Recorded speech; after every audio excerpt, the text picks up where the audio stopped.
Bona tarda. Bona tarda a tothom. Avui, en aquesta segona xerrada, volem abordar el tema de la IA des d'un altre aspecte, una miqueta el tema de què passa al nostre telèfon mòbil. Com sabeu, aquestes xerrades sobre intel·ligència artificial s'han organitzat arrel d'un documental que es diu Ai, ai, ai, intel·ligència artificial, que està penjat a la plataforma Play de Televisió Espanyola, si el voleu veure. I a poc anem convidant algunes persones que hi han participat i algunes persones que no hi han participat per aprofundir en temes que en un espai documental d'una hora evidentment no dona temps. Avui ens acompanya per parlar del telèfon mòbil i altres coses a l'Ulises Cortés, que també hi participa.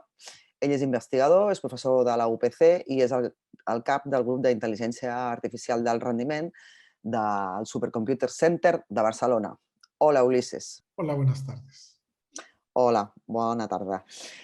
Mira, l'objectiu una mica d'aquesta xerrada és saber una miqueta què portem al telèfon, què podem esperar, què no hauríem d'esperar d'aquest telèfon, què estem delegant en aquest telèfon i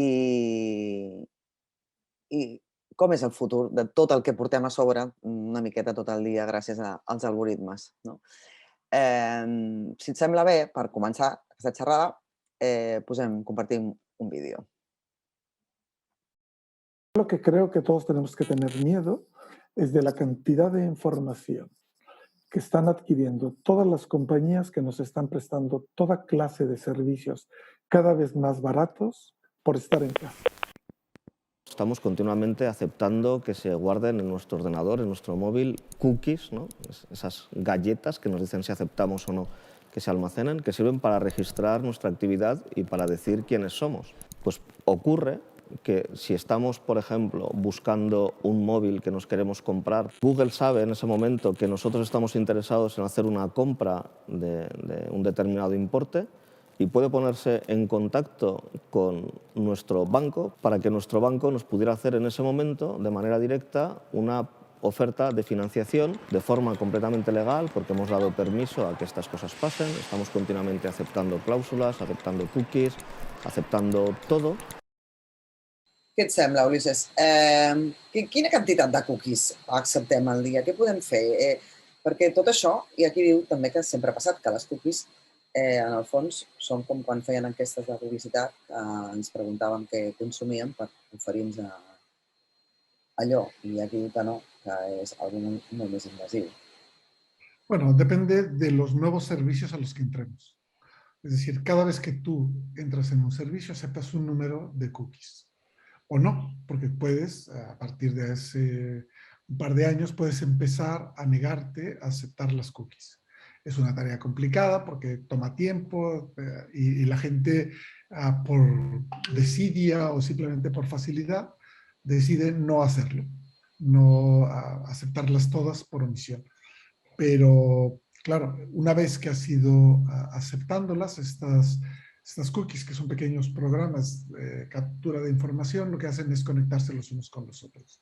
Y la conexión entre ellos es lo que multiplica la captura de la información, porque se relacionan con otros elementos de información que podrían ser, si tú das acceso a tu lista de contactos y alguno de la lista de tus contactos también ha dado acceso a esa cookie, automáticamente queda vinculada a esa información y se van sumando. Entonces, imagínate si tú tienes 100 personas en tu agenda de teléfono y has dado acceso, son 100 y cada uno de ellos 100. Hay que descontar la intersección entre tus amigos y los míos cuando existe. Pero claro, esto va creciendo y hace una cobertura que puede ser realmente internacional en el caso de que, por ejemplo, tú tengas en tu agenda números de teléfono de otros países. Y entonces, claro, esto va generando una bola enorme. También es cierto que cada día aparecen nuevos servicios y por lo tanto te ves obligado a ir negándote o aceptando más y eso va aumentando la bola. Yo en particular utilizo muy pocos servicios y casi todos los que utilizo los tengo capados y desconecto la localización de todas las apps que tengo. Por supuesto, no utilizo Siri, es una batalla que tengo con los de Apple, que les digo que si yo lo he negado una vez, no debería repetírmelo cada día o cada 2 días, que si lo quiero conectar. Es una pérdida de tiempo, ¿no? Bueno, a ver, es un problema de disciplina. Si tú quieres, y lo que ocurre es que en general, si tú no sabes cuál es el efecto de las cookies, das por descontado que son de buena voluntad, que no son nocivas. Y en esta sombra gris legal que hay en el desconocimiento, nadie lee los contratos que se asocian a las cookies y esto termina por digamos, aumentar de forma meteórica la fragilidad de la defensa de nuestros derechos, porque en algún momento pudimos haber aceptado algo que va en contra nuestra. De todas maneras, habría que decir que muchos juristas están intentando bloquear este tipo de interpretación tan amplia del uso de nuestra información y es muy probable que en Europa se pueda vencer esta idea, pero si tu cookie está conectada con un servidor que está fuera de Europa, ya has perdido. Luego hablaremos un poquito del tema de la legislación, ¿no? Quizá de la necesidad de una legislación global, que no hemos sido capaces no hemos sido capaces los humanos de hacer, ponernos de acuerdo en nada a nivel global, pero mira, quizás sería la primera vez. Ahora te quería hacer una pregunta un poquito relacionada con el dinero que hay aquí detrás, ¿no? Vamos a compartir otro vídeo, si te parece, y luego lo comentamos. Muchas de estas aplicaciones ganan dinero apropiándose de tus datos y vendiéndolos. Así que cuando uses una aplicación, ten en cuenta que por eso esa aplicación está ahí para ti. Está ahí para apropiarse de tus datos. Por eso es gratis. Esa es la fórmula del capitalismo de vigilancia. Conseguir el dinero apropiándose de tus datos. La vigilancia digital es espeluznante. También debo mencionar que en manos de una dictadura autoritaria como China, no lo vemos como capitalismo, pero es una forma de vigilancia realmente aterradora en ese caso. Otra forma de enfocarlo es cuando miras tu teléfono, que está en tu bolsillo, ¿verdad? Y tienes representantes de 75 corporaciones que están en tu bolsillo con un solo interés: quitarte dinero. ¿Por qué permites que los representantes de 75 corporaciones entren en tu bolsillo? ¿No sería mejor que las cosas que hay en tu teléfono trabajen para ti y no para estas 75 corporaciones?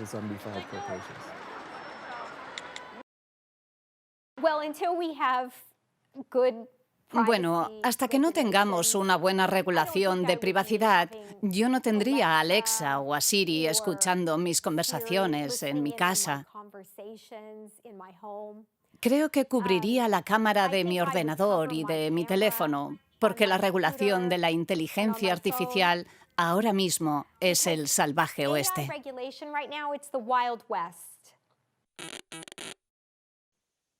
Bueno, ella es Susan Schneider, que participa también en el documental, es filósofa y es autora de Artificial You. También ha colaborado con la NASA, es una persona que investiga un poco el porqué y el hacia dónde vamos de todas estas nuevas conexiones tecnológicas, ¿no? ¿Tú crees que realmente tenemos que tener miedo? Por un lado está el dinero, ¿no? El capitalismo, que estos datos, estas cookies, recogen datos que no sabemos ni para qué son, ¿no? Y los venden, ¿no?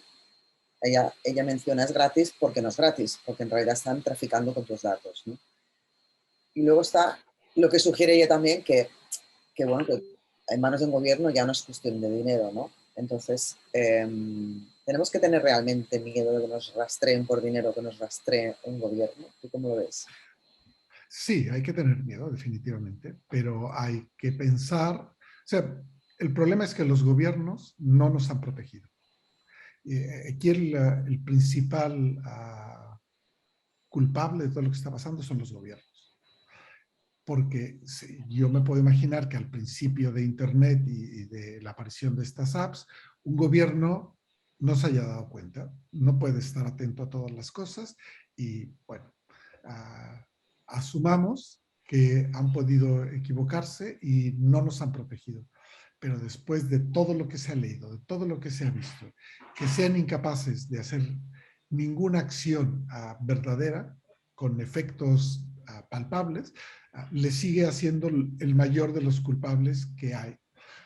Por otro lado, hay que recordar que tanto la Unión Europea como España están claramente a favor de tener una sociedad digital. Entonces, para ellos es el mayor de los beneficios. Y vamos a olvidarnos de China. Yo creo que el profesor Schneider tiene una fijación, como la mayor parte de los americanos, con China porque son el nuevo enemigo. Ya no son los rusos, ahora son los chinos.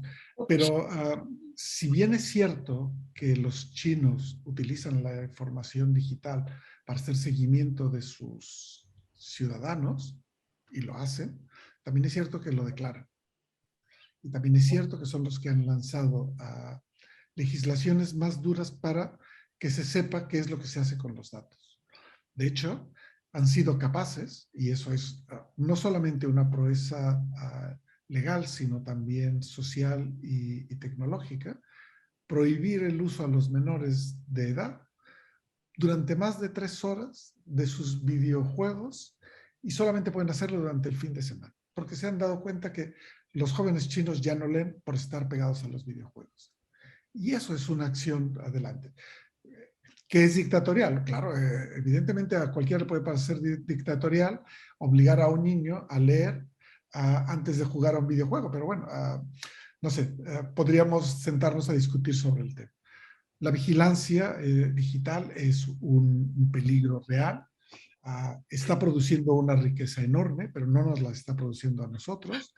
Y aunque fuese un negocio legal, tenemos que tener en cuenta que la mayor parte de estas empresas que utilizan esta información de manera ilegal y la venden o la revenden, o después de comprada la reprocesan y hacen algo con ella para volverla a vender, no pagan impuestos. Así es que, otra vez, los gobiernos son los mismos. Así como se ponen chulos con lo de los papeles de Pandora y ahora los piden para poder saber si el rey o aquel tenía dinero fuera, pues de la misma manera deberían cobrarle a Google, a Facebook y a todos los impuestos que deberían pagar. Ya con eso se mejorarían muchos problemas. Es cierto que en España se está intentando hacer un impuesto, pero claro, se está quedando en agua de borrajas porque no hay una verdadera acción a nivel europeo. Y ella lo que sugiere de China, aparte de que es verdad que están obsesionados con los chinos, es que realmente el hecho de que tu vida esté rastreada, puedes incluso tener un problema legal por eso. Sí, no hay intimidad, no se acaba la intimidad. Me parece que se refiere un poco a esto. A ver, sí, se refiere a eso, pero uno tiene que pensar, y eso es una cosa que seguramente la profesora Schneider conoce bien, que el tipo de filosofía, la ética y la moral de los chinos se parece a la nuestra como un pimiento y una manzana. Son verdes, o rojos, o amarillos, ¿no? Pero no son la misma fruta. Entonces, ellos tienen una idea social en la cual el individuo es solamente parte de la comunidad y la comunidad es lo que importa. En el caso europeo, es el individuo libre, el famoso free will, el que debe perseverar. Y la sociedad después. Entonces, no es hasta Kant que Kant dice que el individuo autónomo debe ser capaz de ceder parte de su autonomía para crear un espacio donde la sociedad legisla y ese espacio de mi autonomía que cedo es donde está la legalidad. Hay otra que es mía y ahí está la intimidad y la privacidad a la europea. Y mi privacidad, todavía en tiempos de Kant, solo la conocía mi confesor y Dios. Entonces, pero eso en China no ocurre. En China no ocurre porque ellos están educados para que si un hermano ve que el hermano pequeño está haciendo mal, le regaña. Si un amigo ve que su amigo lo está haciendo mal, le regaña. Si hay un control social para evitar que un individuo se descarríe y lleve a la sociedad a un mal mayor.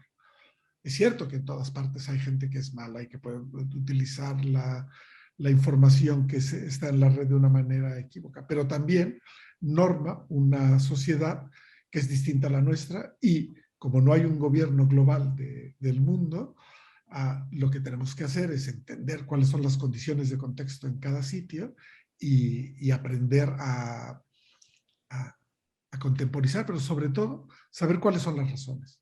Si no sabemos las razones, es muy difícil decir que los chinos son unos tiranos. Claro. Si te parece, vamos a escuchar una frase también que nos dijo Stuart Russell, que para quien no lo conozca es uno de los padres de la inteligencia artificial, bueno, es uno de los autores de un manual que es Artificial Intelligence, a Modern Approach, que es el manual que es más usado en el mundo por los investigadores de inteligencia artificial. Voy a compartir una frase y la comentamos que hace referencia también al tema del dinero y la libertad. Otra forma de enfocarlo es cuando miras tu teléfono, que está en tu bolsillo, ¿verdad? Y tienes representantes de 75 corporaciones que están en tu bolsillo con un solo interés: quitarte dinero. ¿Por qué permites que los representantes de 75 corporaciones entren en tu bolsillo? ¿No sería mejor que las cosas que hay en tu teléfono trabajen para ti y no para estas 75 corporaciones? Otra forma de enfocarlo es cuando miras tu teléfono, que está en tu bolsillo, ¿verdad? Y tienes representantes de 75 corporaciones que están en tu bolsillo con un solo interés: quitarte dinero. ¿Por qué permites que los representantes de 75 corporaciones entren en tu bolsillo? ¿No sería mejor que las cosas que hay en tu teléfono trabajen para ti y no para estas 75 corporaciones? ¿No? Que hay que pensarse mucho qué apps te bajas, ¿no? Claro. ¿Y para qué? No porque sí, porque cada vez los teléfonos tienen más memoria, bajamos más cosas y cada vez nos roban más datos, ¿no?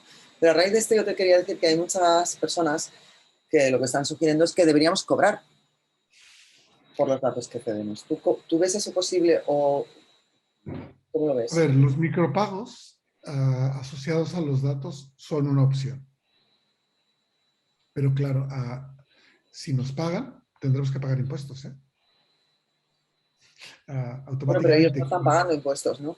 Tampoco, por eso, es que aquí el problema es, si te llegaran a pagar, que no les costaría nada, automáticamente te convierten a ti en el objeto de una renta, que debería ser justificable entre el Estado. Así es que los influencers, que por eso son influencers, que tienen mucho tráfico y producen muchos datos y de los cuales sacan mucho producto y se les paga, deberían empezar a pagar a todos aquellos que influyen. Y entonces la cadena se convertiría en infinita. Pero sí, evidentemente, debería existir una manera de retribución en los datos que se ceden, si los ha cedido. Vamos a escuchar un momento otra vez a Susan Schneider, que aquí no habla de chinos, habla de los consejos que ella da respecto al momento actual. Bueno, hasta que no tengamos una buena regulación de privacidad, yo no tendría a Alexa o a Siri escuchando mis conversaciones en mi casa. Creo que cubriría la cámara de mi ordenador y de mi teléfono, porque la regulación de la inteligencia artificial ahora mismo es el salvaje oeste. Susan da unas recomendaciones que tú nos decías antes también, ¿no? Que no tienes Siri, que no tienes asistente personal, que no te bajas apps que no necesitas, etc. Ella va un poco más allá, dice tapar la cámara, que esto es un mito que corre entre los adolescentes, o no es un mito, no lo sé, nos lo vas a explicar tú, que hay que tener la cámara siempre tapada. ¿Tú qué recomiendas? Bueno, mira, esto tiene que ver mucho con la moral, ¿no? Si tú te paseas por Zúrich, una de las cosas o por Estocolmo, una de las cosas que aparece con cierta frecuencia es que las ventanas no tienen cortinas. Y la moral protestante de ahí, la calvinista, pensaba que tú no tienes que esconder nada, entonces puedes tener las puertas abiertas, las ventanas abiertas, y nadie te ve. Hay muchos montones de momentos de privacidad en los que tú cierras la puerta o buscas un sitio muy apartado. Pues lo mismo en tu día a día. Tu cámara tiene que estar cerrada siempre que esté cerrada. Tu micrófono tiene que estar apagado siempre que puedas. Pero no es porque seas paranoico, sino simplemente para que si alguien quiere jugar con tus datos, pues le cueste un poquito más. ¿La cámara tiene que estar cerrada o tapada? Las dos cosas. Tapada también. Sí. Yo en este no tengo, porque es relativamente nuevo, pero en la mayor parte de mis ordenadores tengo un dispositivo plástico que cuando quiero que esté en la cámara la abro y si no, está cerrada. Y en los teléfonos móviles, en general, utilizo un guarda, que es como una cartera, entonces la cámara siempre está tapada. Y pero aparte, por ejemplo, el micrófono del teléfono, ¿cómo lo puedes tapar? lo que tú haces es, en el plug del teléfono, ¿sabes? En el plug del teléfono, que es aquí donde está el micrófono, Sí.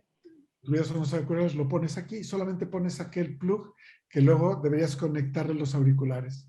Entonces, así automáticamente está siempre apagado. Respecto a la felicidad que nos da todo esto, o no nos da, bueno, vamos a escuchar un momento a Stuart Russell, una frase muy cortita también, para comentarla. La idea de que a cada segundo, cuando estoy fuera de mi casa, un algoritmo me sigue e identifica, registra lo que hago y a dónde voy. ¿Eso hace que mi vida sea mejor? No lo veo como el futuro que deseo.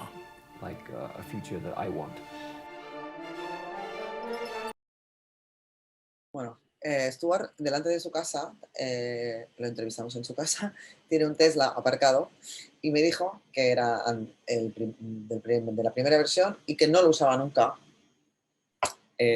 con conducción asistida, ¿no? Que él prefería decidir, confiaba más en él que en el sistema del coche. Y tú también me contaste algo respecto a esto del coche, ¿no? De la necesidad de estar geolocalizado todo el día. Además, si estás en el coche con tu teléfono, también estás localizado, ¿no? No lo sé. ¿Nos hace más felices todo eso? ¿O tú cómo lo ves? El problema es la definición de felicidad. Bueno, claro, pero ¿qué nos aporta? Hay un número de personas a las que les aporta confort y a las que, independientemente de cualquier precio personal, prefieren el confort. Y es, de alguna manera, uno de los daños laterales del free will. Si esta gente fuera capaz de aislar sus datos y que solo siguieran a él y no me siguieran a mí gracias a sus datos, bueno, es su libertad. Pero claro, los algoritmos no quieren esto. Quieren agregar datos. Quiero decir que tus datos o los míos son irrelevantes. Tus datos y los míos juntos empiezan a tener un cierto sentido. Cuando somos miles o millones, aquello es una mina de oro. Y de hecho, si seguimos con la metáfora del oro, si tú vas por un río y te encuentras una pepita de oro, pues qué bien, ¿no? Pero en general, las piedras que hay en los ríos no son oro. Tienes que encontrarte un río donde todos sean pepitas de oro, como ocurrió en la fiebre del oro en California en el siglo XIX. Y entonces atraes gente a buscar de todas maneras posibles oro en aquel río y lo revuelven y lo destruyen. Y lo que está pasando es eso. Hay gente que ha encontrado que los datos acumulados y procesados son una mina de oro y están destrozando pues la intimidad, la privacidad, están atacando los derechos humanos, el medio ambiente, etcétera, etcétera, etcétera. Y entonces lo que tenemos que comprender es que hay un conjunto de personas que siempre han existido, desde Hobbes en adelante, cuando él el capitalismo se ha convertido en la mecánica, en parte del mundo, para controlar el capital, no les importa. Les interesa tener dinero y poder más que salvaguardar a los demás. Nosotros somos consumidores y ahora productores. ¿Tú usas la geolocalización en el coche, por ejemplo? No. Siempre la tienes vetada. Bueno, yo tengo vetada en mi coche. En el coche y en el teléfono. Claro, yo en el teléfono nunca la tengo encendida, jamás. Jamás. No utilizas el Google Maps. No, lo utilizo en la pantalla de mi ordenador. Ya sabes que estoy en la universidad y entonces a veces cuando necesito localizar alguna cosa lo hago allí, pero no en el teléfono. Muy bien, vamos a hablar un poquito de las posibles soluciones también a raíz de otro cachito de vídeo. Lo que tenemos que hacer es que los gobiernos actúen con responsabilidad, limitando lo que las compañías de inteligencia artificial son capaces de averiguar sobre nosotros y haciendo que el uso de nuestros dispositivos digitales sea transparente para el usuario. En Europa se están dando los pasos, yo creo, correctos, tímidos, pero correctos y de una forma consistente para tener una inteligencia artificial que sea confiable, que sea humanista y que esté al servicio de los individuos con una condición fundamental, y es que siempre estará un individuo dentro del ciclo de toma de decisiones. Por otro lado, la mayor parte de la tecnología no se desarrolla en Europa y no se desarrolla en el sector público. Entonces no tienen control, no ven las patentes, hay millones de patentes que se hacen en todas partes. Entonces yo soy crítico con un legislador que siempre va por detrás de la tecnología. Uno de los principales problemas que tenemos es que tenemos políticos que son analfabetos digitales. Creo que la responsabilidad ahora mismo recae en la comunidad de inteligencia artificial y no en la clase política. Hay diversas opiniones ahí. Tú antes ya nos has adelantado un poco tu postura, ¿no? Susan Schneider se refiere, bueno, insiste en que son los gobiernos y luego Stuart Russell, pues, bueno, tú mismo estás grabado durante la pandemia, por eso apareces así en esa captura de pantalla. Tú mismo hablas de que Europa va adelante, pero no acabamos de legislar y que es un problema global. Y en cambio Stuart dice que la responsabilidad no recae sobre los gobiernos, sino sobre la comunidad, sí. La economía o las empresas que están desarrollando esto, que en realidad saben qué está pasando. Tú. Lo sabían antes. No, a ver, de todas maneras hay que decir, la profesora Schneider habla de las compañías de inteligencia artificial. No es cierto. Son compañías que usan inteligencia artificial. Claro. Pero no son compañías de inteligencia artificial. Y a lo que nos referimos son a los malos usos de la tecnología. Entonces, el problema no es que haya una compañía de inteligencia artificial que... No.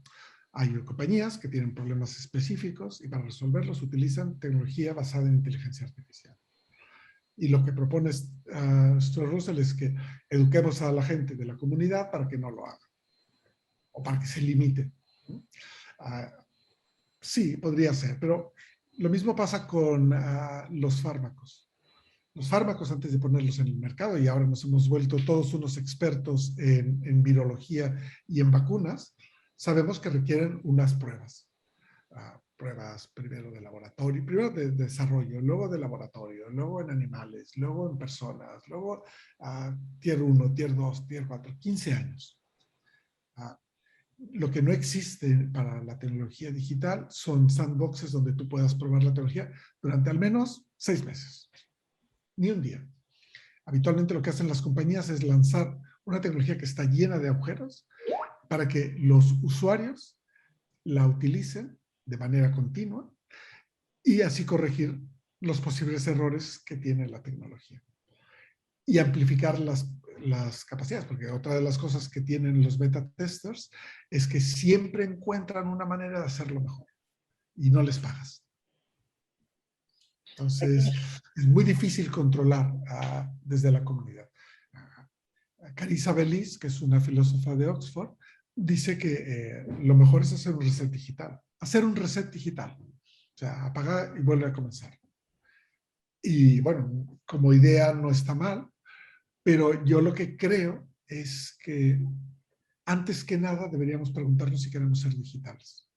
Y tendríamos que preguntarnos por qué la Unión Europea quiere que todos seamos digitales. ¿Y por qué?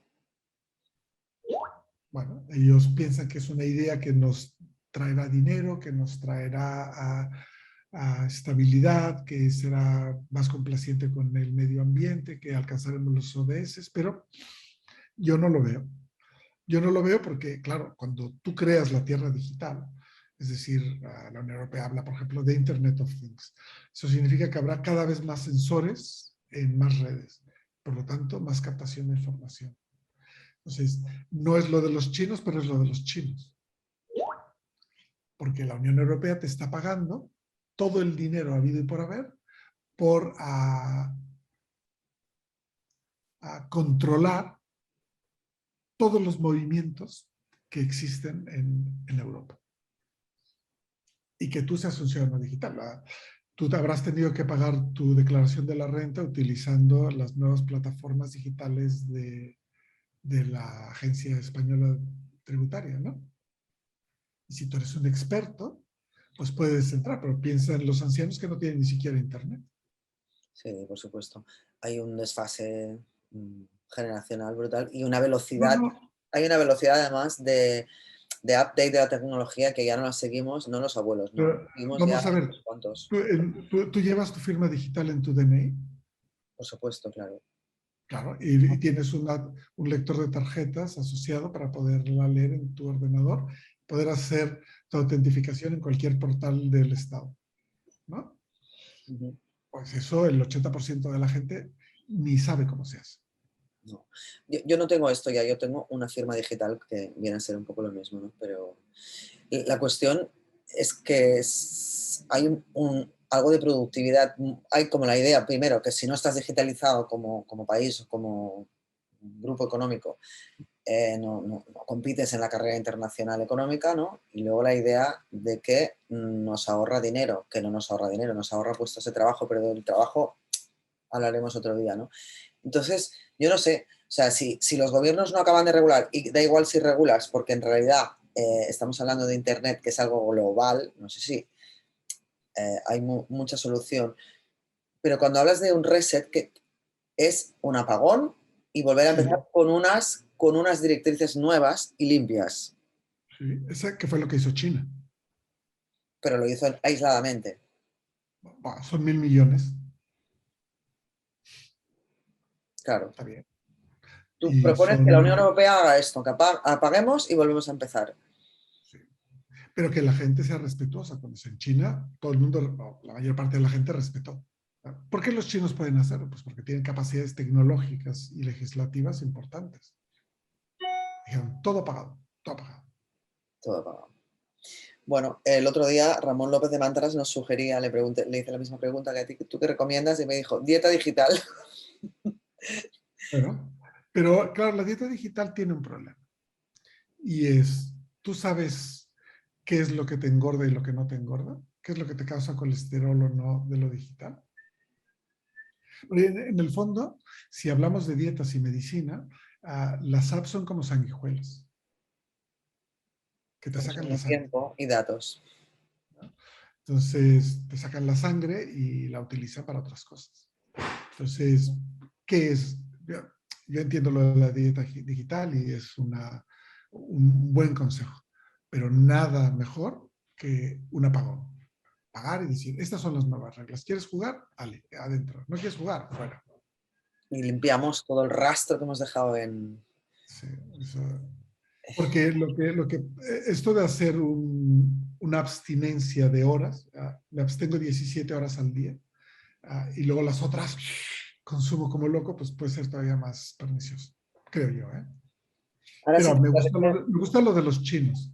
Me gusta los chinos porque dicen, usted tiene que leer. Usted tiene que hacer cosas sociales. En Europa hay una estadística muy interesante que dice que los niños contemporáneos corren los 100 metros un segundo más lento que hace 50 años.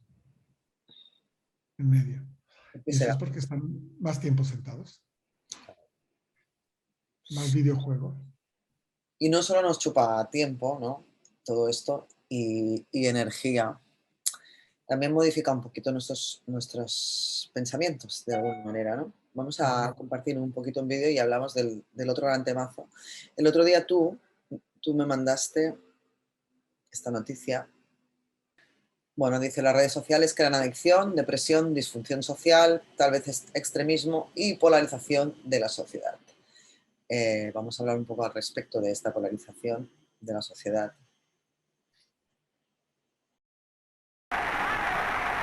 Los algoritmos podemos cambiar tu forma de sentir, pensar y votar. Los algoritmos están tratando de optimizar un objetivo particular establecido por la corporación. Y normalmente el objetivo es si se hace clic o no.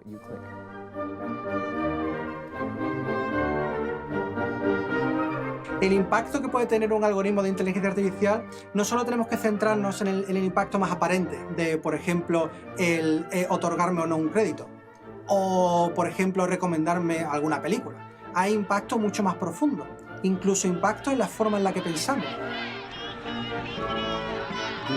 Los algoritmos han aprendido que para optimizar ese objetivo, para obtener la mayor tasa de clics posible, no basta con enviarte las cosas que te interesan. Han aprendido a manipular a la gente para cambiarla y así hacer más predecibles tus clics.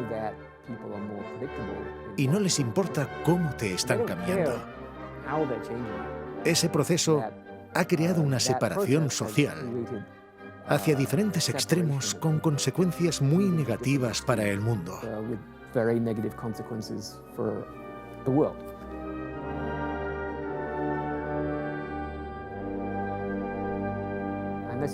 Y esto es completamente accidental. No creo que las plataformas de redes sociales buscaran ese efecto, pero lo están teniendo. Por ejemplo, en los Estados Unidos estamos viendo gente que cambia de ideología, en particular hacia la extrema derecha. Se puede apreciar esto en el número de consumidores de contenido neofascista explícito y de supremacía blanca, que ha aumentado dramáticamente.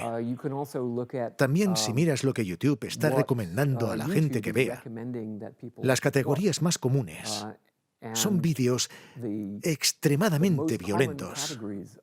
Si los sistemas de inteligencia artificial están conectados a Internet, tienen más capacidad para comunicarse con la gente que la que tuvo Hitler.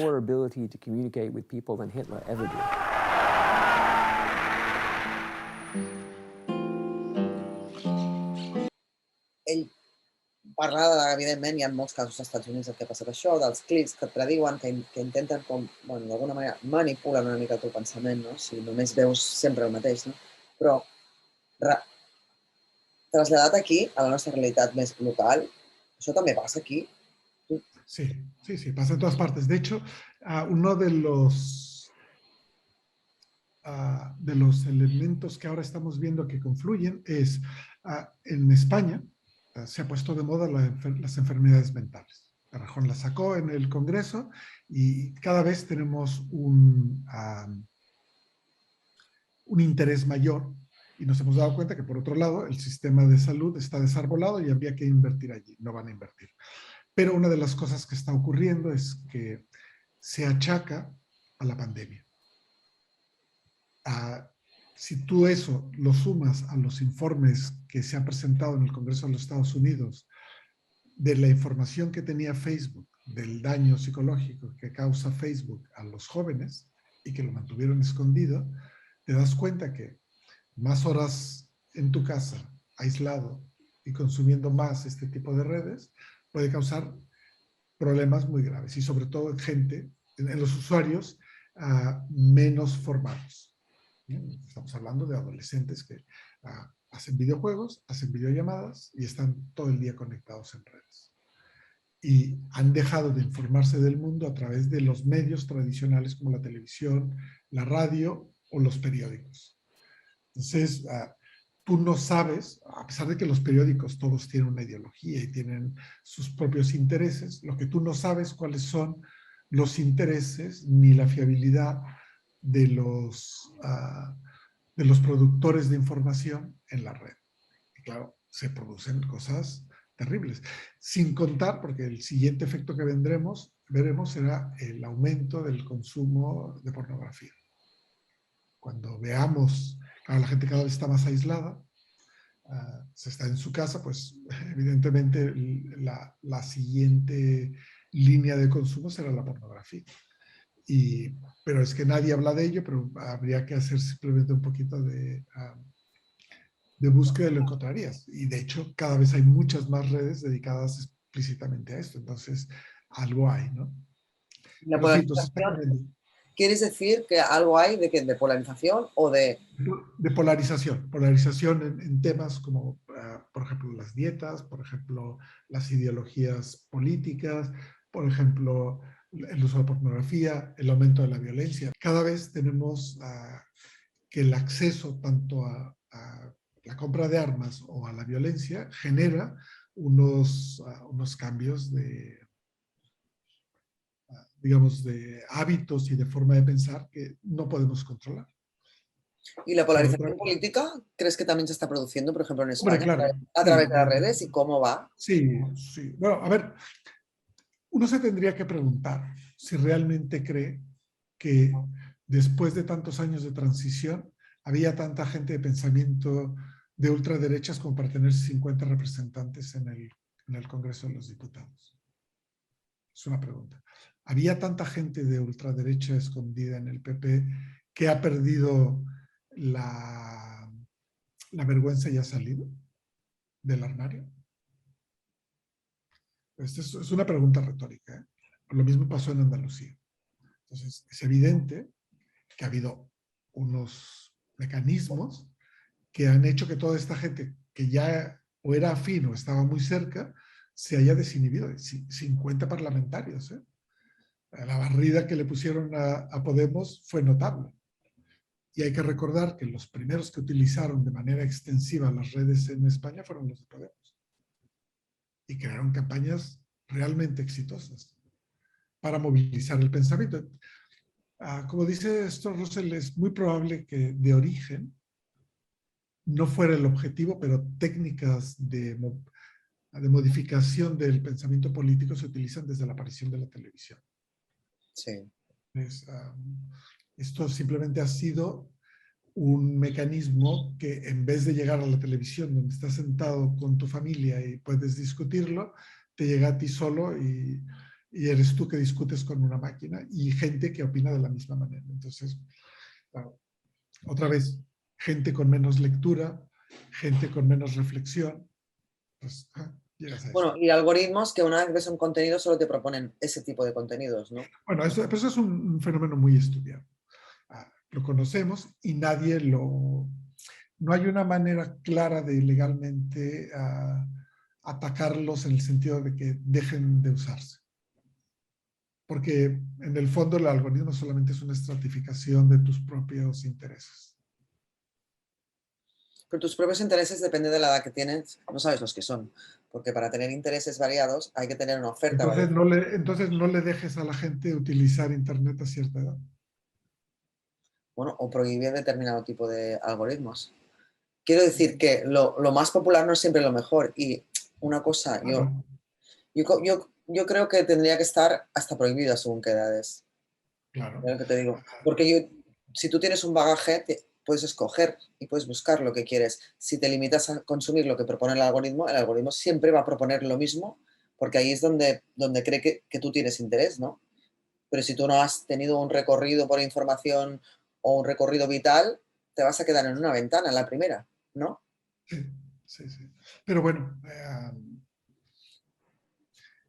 otra vez, huevo y gallina. ¿Quién permite que los jóvenes tengan acceso a un teléfono móvil con internet? Los padres. ¿Quién permite que los contenidos o no censuran los contenidos? Censura en el sentido regular, pues el gobierno. Entonces, ante dos delegaciones de las responsabilidades, una la patria potestad, que no se ejerce, y otra el gobierno que no mira los contenidos, pues ya lo tiene servido. Pero hay que reconocer que son los padres que no ejercen la patria potestad. O sea, ¿qué hace un mono de 4 años con un teléfono móvil? O de 8, o de 10. ¿Por qué lo tienen que tener? Vamos a hablar de otro tema, si te parece bien, que es un poquito lo que le estamos dando, o sea, las capacidades que estamos cediendo al teléfono. Vamos a compartir un vídeo también.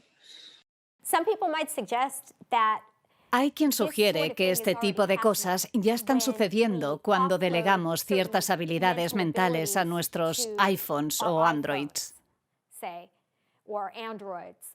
Utilizas un teléfono móvil, ¿verdad? Haces mensajes de WhatsApp, haces fotografías con tu móvil, grabas en tu móvil. Seguramente ya ni siquiera te acuerdas de memoria de más de 10 números de teléfono. ¿Cuántas direcciones electrónicas te acuerdas?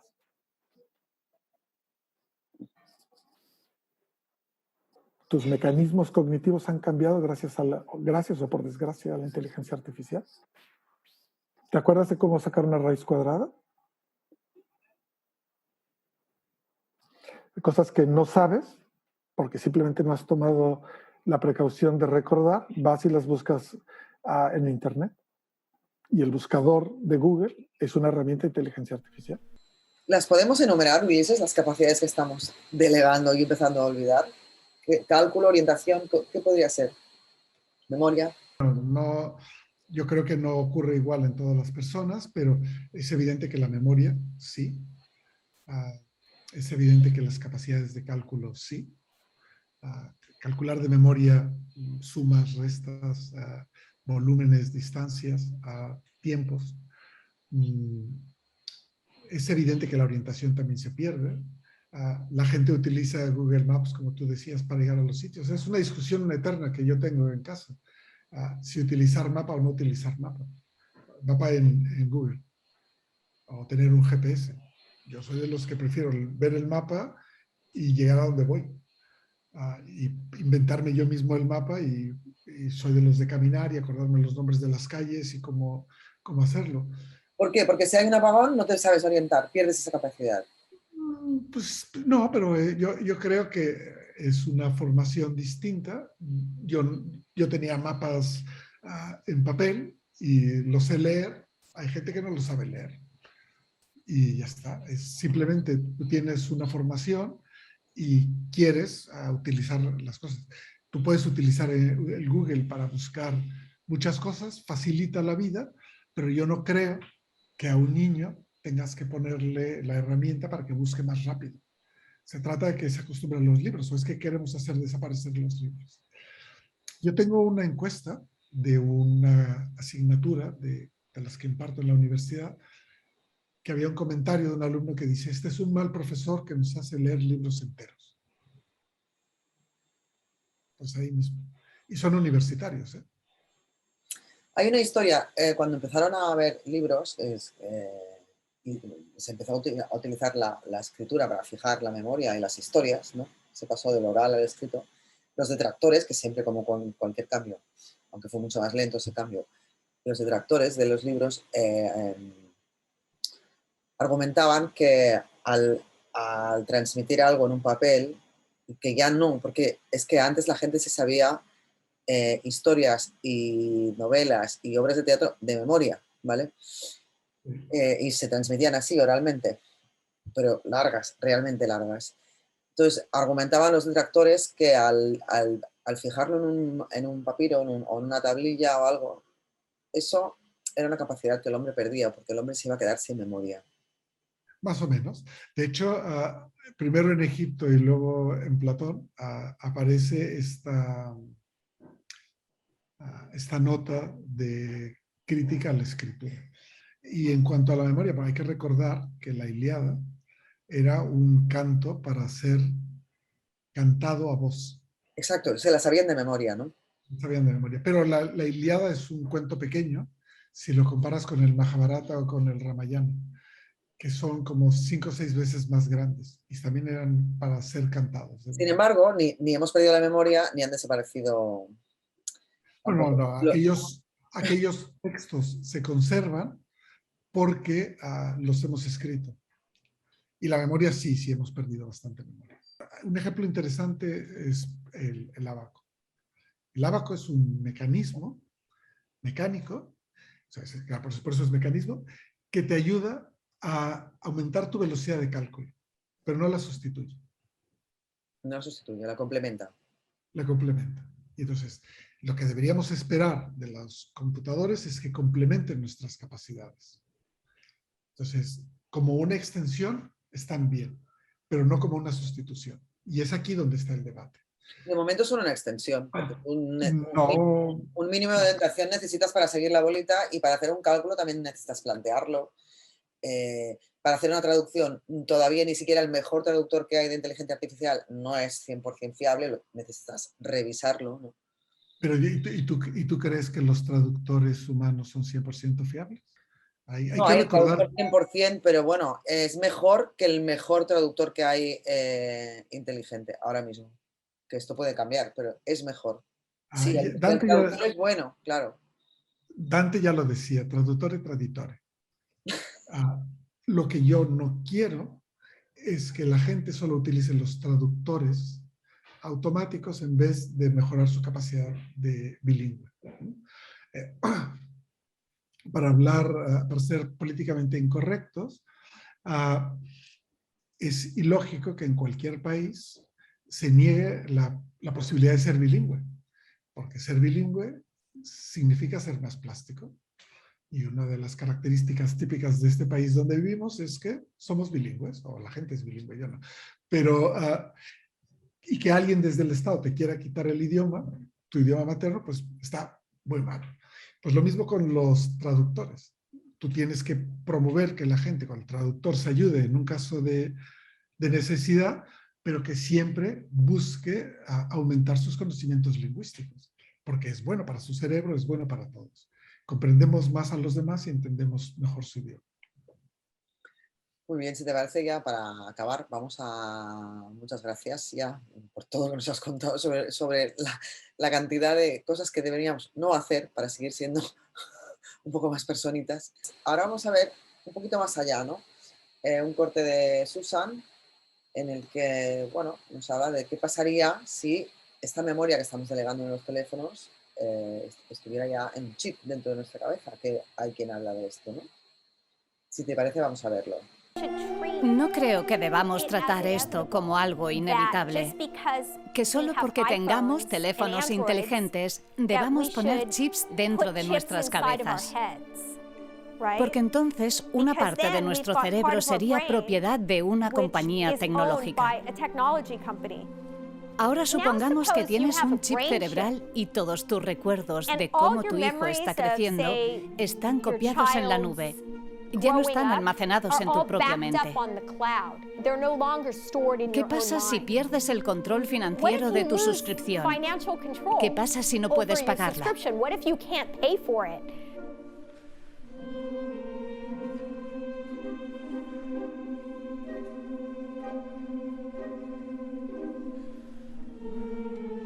Vosotros decidís de momento.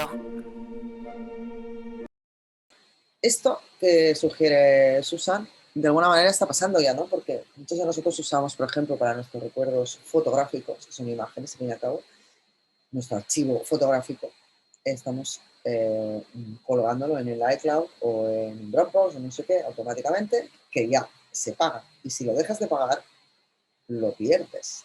Yo no sé si somos conscientes. ¿Y por qué lo cuelgas allí? O sea, la pregunta es ¿por qué quieres colgarlo? Siendo la memoria tan barata, ¿por qué no lo tienes en tu disco personal? Que es tuyo. Por comodidad y por vagueza lo hacemos muchos, porque se va subiendo solo. Pero, claro, pero eso es una tontería. Y aparte, sabes que puede ser inspeccionable por otro. Espero que no subas ninguna foto así subida de tono. Pero claro, y no tienen por qué ver las fotos de tus niños. Es decir, es un absurdo. O sea, ¿tú qué recomiendas? ¿Que almacenemos? ¿En disco? En el disco. En tu disco. Mira, si hay un teléfono que cuesta 1.300 euros, y no te diré la marca, y tiene 1 tera de disco, ¿cuánto te van a costar 2 teras para tener en tu casa? Y no te lo vas a acabar de fotografías. Tú que haces vídeos, capaz necesitas 4 teras. Pero son tuyos. porque, no sé, todos lo hemos hecho, ¿eh? Es decir, al principio yo he sido un beta tester de todo. Y al principio lo he hecho, pero automáticamente te das cuenta de que eso no va y vas quitando las cosas. ¿Desconfías de la nube en general para el almacenamiento? Yo pienso que la nube es uno de los peores problemas que hay, porque eso significa que tienes un montón de máquinas encendidas todo el tiempo y están calentando el mundo.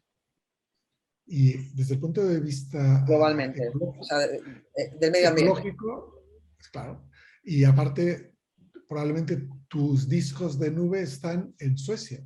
Tienes que transportar la información. Claro, es de niño rico.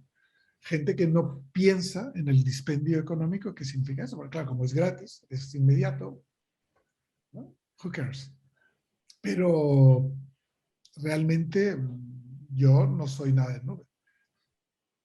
Para nada. Hay que pensar que una de las nubes más grandes, que es la de Amazon, nació como la necesidad de rentabilizar el exceso de máquina que ellos tenían. Para poder ofrecer sus servicios de retail, de localización de una oferta y una venta, pues compraron muchas máquinas y de repente se dieron cuenta que les sobraba toda y la empezaron a vender y ahora es uno de sus grandes negocios. Entonces, pero están distribuidas por todo el mundo. Yo, ¿por qué quiero que estén lejos mis datos? Si te parece, muchas gracias por todo. Vamos a poner una última frase de Stuart ya para despedirnos. Vale. La comentamos. La razón por la que el modelo estándar de inteligencia artificial es peligroso es que no sabemos especificar correctamente los objetivos. Y una máquina que persigue un objetivo equivocado puede causar un daño ilimitado. Esta es la visión de Stuart. Así, volviendo al panorama general de la inteligencia artificial, ¿tú estás de acuerdo? Sí. De hecho, supongo que la frase él la extrajo de una paradoja lógica muy conocida de Lewis Carroll. If you don't know where you want to go, it doesn't matter how you get there. Si no sabes a dónde vas, no importa cómo llegues. Si es que si tú pones una máquina a encontrar cosas, encontrará alguna. Y cuando la encuentre, el que la usa decidirá cómo la usa. Y es cierto, de hecho, uno de los problemas a la hora de construir máquinas autónomas es que si les das autonomía plena, ya no tienen por qué consultarte a ti sobre ninguna de las decisiones. Él, cuando me dijo esta frase, nos puso un ejemplo relativo al coche autónomo o pseudo-autónomo. Decía, el coche sabe que tú quieres desplazarte, pero no hemos sido capaces de explicarle que es mucho más importante para ti estar vivo que llegar a ese punto. Claro. Sí. Esto, ¿tú confías en que algún día sabremos especificar buenos objetivos para los algoritmos y para la inteligencia artificial en general? En general, para muchas de las tareas normales lo sabemos hacer. Pero conducir un coche tiene tantas variables que es muy difícil. Es más fácil conducir un avión que un coche. Pero si lo trasladamos a lo general, es decir, podemos poner la inteligencia artificial a funcionar con objetivos distintos a ganar dinero. Sí. Pero capaz de que a Zuckerberg no le interesa. Y él es el dueño.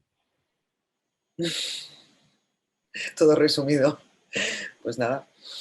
Sí, ¿no? Es decir, y hay que pensar que en el fondo la idea de Zuckerberg, que era una idea como cientos de otras que aparecieron y fue el ganador, sus primeros financiadores no eran gente de la calle. Era gente muy consciente del poder de la tecnología y que al principio le pusieron todo el dinero del mundo. Entonces, porque durante un tiempo muy largo no produjo ningún resultado. Y lo mismo pasó con Google. Es decir, los de Google tenían una idea altruista al principio, que era ofrecer el mejor buscador del mundo. No eran una máquina para a focalizar la publicidad en ti. Ellos tenían un objetivo bueno, pero el dinero lo pervirtieron. Entonces, a veces la supervivencia de una empresa obliga a cambiar tus fines. No es tanto el invento como el uso que se hace del invento, como siempre. Siempre, ¿no? siempre. Siempre, claro. Muchas gracias, Ulises. La piedra no mata hasta que se la tiras a alguien en la cabeza. Comprendidísimo. Muchísimas gracias por compartir todos esos saberes, el conocimiento, por explicarlo también y por darnos buenos consejos. Hasta la próxima. Bona tarda a tothom. Moltes gràcies per la presència y igual te quieres despedir tú también.